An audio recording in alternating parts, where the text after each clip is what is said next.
जय श्री राम। जय श्री राम मेरे बच्चों, कैसे हो? आज हम कन्या राशि वालों के बारे में कुछ बात करेंगे।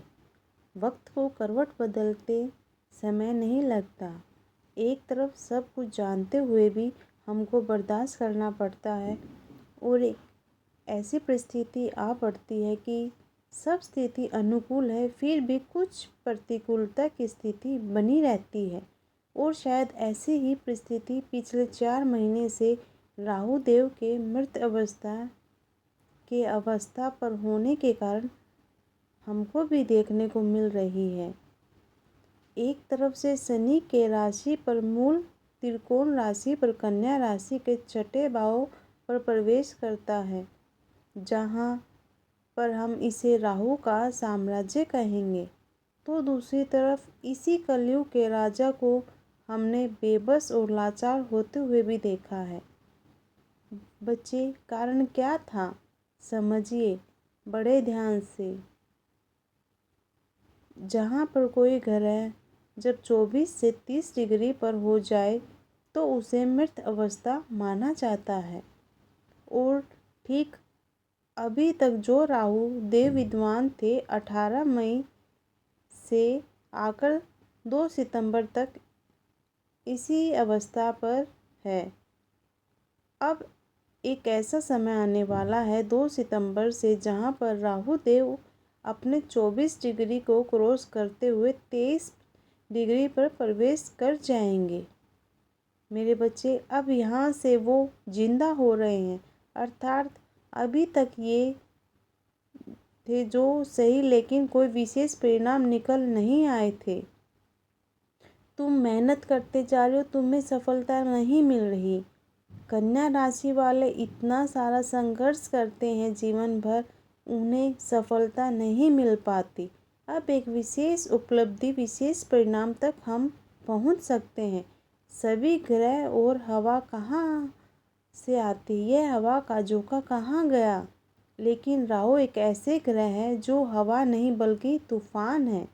वो तूफान जिसके पास कोई बाउंड्री वाला नहीं है। वो तूफान जिसका कोई भी रुकावट करने वाला नहीं है। ध्यान से सुनो। क्या इस राहु का साम्राज्य और कैसे इसके तूफान हमको सफलता की ऊंचाई तक पहुंचाने जा रहा है। राहु के लिए तीसरा घर, छठा घर और 10वां 11वां घर सबसे अच्छा माना जाता है जब ये गोचर में आते हैं। अब यही जो छठे भाव पर है, आपकी कन्या राशि के छठे भाव पर राहु है। राहु का यह प्रगोचक एक शुभ गोचक माना जाता है, क्योंकि ये स्थान हमारे मेहनत का है। और यहाँ पर 11वां नंबर की राशि है जो कि इच्छाओं की पूर्ति का है, और राहु स्वयं इच्छा कारक ग्रह है। अर्थात जिस लक्ष्य पर मुझे पहुँचना है वह मेरे अंदर इच्छाएं जागृत होगी और मैं उस लक्ष्य तक पहुँच जाऊँगा। बेटा, जो जो तुम्हारे लक्ष्य है, जो जो तुम कार्य करना चाहते हो, अब वह समय आ गया है। छठा घर आपके नौकरी का है। नौकरी में जो लोग भी है, तो यह मानिए कि राहु का अभी जो प्रभाव है वो 5 दिसंबर तक रहने वाला है। मतलब 2026 की नींव इसी समय पर रखी जा चुकी है और एक बड़े विशालता को आपने नौकरी के क्षेत्र पर प्राप्त करने जा रहे हो। कन्या राशि वाले बच्चों, घबराना नहीं है, तुम हार नहीं मान सकते। राहु जहाँ होता है वहाँ पर चेंज कराता है, इसलिए जॉब में परिवर्तन का योग यह बनना प्रारंभ कर देगा 2 सितंबर से। यदि आप जॉब चेंज करना नहीं चाहते तो निराश मत होइए, क्योंकि राहु के पास जो दृष्टि है वो करियर के घर पर पड़ रही है। अर्थात करियर में आपको उन्नति मिलेगी, आपका लक्ष्य बढ़ेगा। कोई कर्जे चल रहे हैं, उस कर्ज से हमको मुक्ति होने के लिए राहु रास्ता दिखाएगा, क्योंकि राहु के पास रास्ता होता है।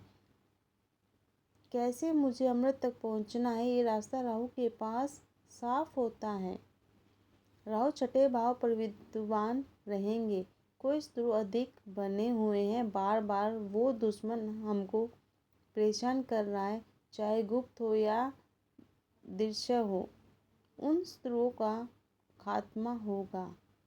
हम एक अच्छे आयाम को प्राप्त करते हुए कोई योग बना हुआ है, उस योग के कारण हम अपने काम नहीं कर पा रहे हैं।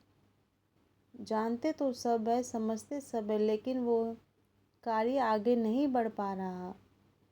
बच्चे तुम मेहनत पूरी करते हो कि बाबा मुझे सफलता नहीं मिल रही। बच्चे इसी कारण से तुम्हारे कार्य नहीं बन पाते।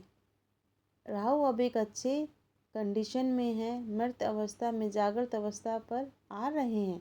ये समय एक बड़े बेहतरीन परिणाम को देने वाला है। अब यही से कुछ और खेल प्रारंभ होगा। जैसे राहु के पास जो 5वीं दृष्टि है वह करियर के घर पर है।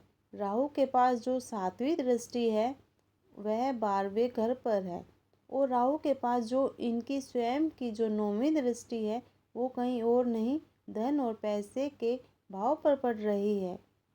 अब इन तीनों घरों में समझिए, तीसरा जो घर होता है 3 नंबर की जो राशि है, जहाँ पर राहु की 5वीं दृष्टि पड़ रही है, यह स्थान के मेरे करियर का है। इसलिए करियर में बड़े ओहदे तक पहुँचना, आपका बड़ा इंक्रीमेंट इस समय पर निकाल के सामने आ सकता है।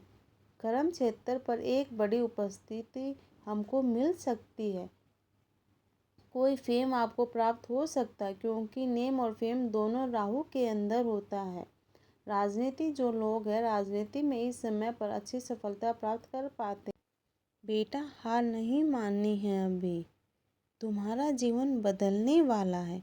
बाबा पर विश्वास रखो, हनुमान चालीसा का पाठ जरूर करो। जय श्री राम, जय श्री राम, जय।